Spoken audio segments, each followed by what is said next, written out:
Thank you very much. Thank you. Thank you very much. Thank you. Thank you very much. No, please, no more. Yeah, you could have kept going though, for real. Anyways, welcome to the Beat Down.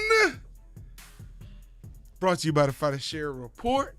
Hey, we're here every Monday, Tuesday, Thursday from 11 a.m. till about 11:45-ish to 12. Look, my partner's on his way, and then don't forget, we also have the Fighter Share Report every Sunday at 11:30 for half an hour, and every Thursday at 11 till about 11:30. So, look, we got a lot to talk about today. It's going to be a good show. I hope y'all ride with me. I'm not going to keep you lingering to keep you long, just to keep you on. I'm going to give you what you need, give you what you want, and get on our way, because we all still have the rest of the day. Love you guys. Ride with me. We'll be right back after the intro. Welcome to the Beat Down.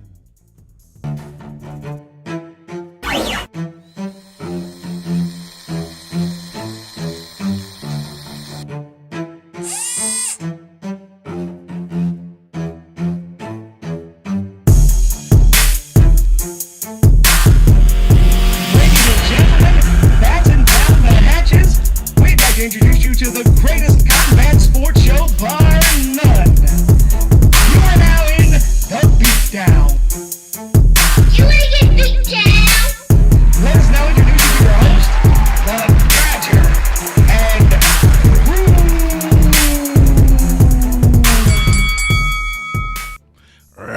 I love that. You want to get beat down? That's my poo. All right. Welcome everybody to the Beat Down. Listen, I would be remiss if I didn't say again, thank you to Miss Raquel, the pretty beast Miller, for that interview. I hope y'all enjoyed the show yesterday. We included the even the little technical difficulties that we had, because it just built to the aura of the whole interview. She is freaking amazing. I pray we can get her back on here for an interview. Just fabulous. Later on today, it will be posted on our IGTV page on Instagram. So, register. Get on there. Like us at The Fighter Share on Instagram. Like that. Follow us on The Fighter Share so you can actually be aware when that posts. Is a great interview. We're going to put it up online in its entirety in 2 different parts, because it went a little over an hour. And it's pretty amazing. She's cool, man. She's really cool. She's bright. She's beautiful. She's talented. She's hardworking, dedicated. She's amazing. So she's Raquel Miller, baby, the pretty beast. What do you expect? Nothing less, nothing less, nothing less. As she said, she gonna get it out the mud any way she can. That's become your boy's theme. Get it out the mud.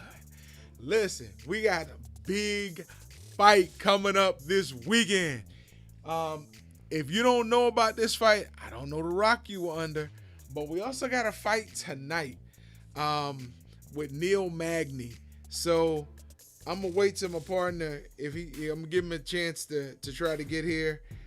Before we deal with tonight's fight. You know what? I might go ahead and deal with tonight's fight, and then we'll deal with the Poirier-McGregor fight a little bit later. But UFC Fight Island 8 is tonight. Actually, it's not tonight. It is today at noon on ESPN Fight Pass. ESPN Plus rather, ESPN Plus at noon. I'm a little flustered. The prelims have already started. They started at 9 a.m. And I'm going to tell you why I'm a little flustered by this. That's when the inauguration is, roughly at noon. That's when the transfer happens at noon. So I would say keep your eyes on the news, whether it's CNN, MSNBC, NBC, ABC, CBS, Fox.